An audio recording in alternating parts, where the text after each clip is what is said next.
Kahoot est un site et une application disponible pour les appareils iOS et Android qui permet de participer à des quiz et d'en créer. Cette application est facile d'utilisation, ce qui a permis son développement auprès des enseignants aussi rapidement.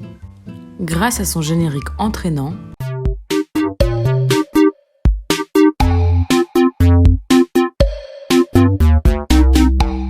l'application a séduit le grand public et est aujourd'hui mondialement connue. Lorsque l'on veut créer un Kahoot, il suffit d'appuyer sur « Créer » et de donner un titre à son Kahoot. Il est également possible de mettre une image pour donner envie aux apprenants de jouer aux différents Kahoots. Il faut ensuite ajouter des questions, soit des quiz, soit des vrais ou faux.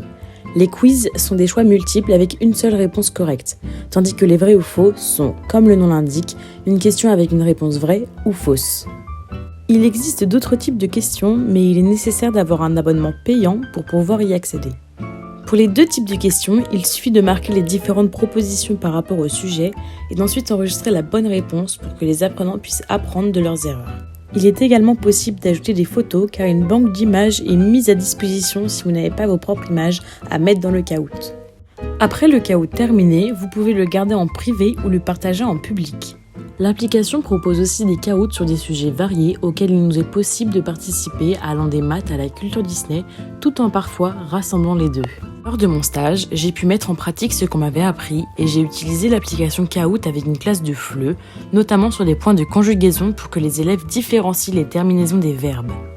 Comme la méthode change des anciennes, elle est très ludique pour les apprenants. C'est une méthode également très visuelle pour les apprenants qui auraient du mal à différencier des subtilités. En voyant les erreurs, il est possible pour le professeur de s'ajuster aux besoins et demandes des élèves. Cependant, l'application doit être utilisée en complément d'une leçon pour faire un point, car il est difficile de faire comprendre entièrement une leçon avec celle-ci. Kahoot peut être utilisé comme un entre-deux après que les élèves aient assimilé la leçon et avant l'évaluation finale sur le sujet concerné.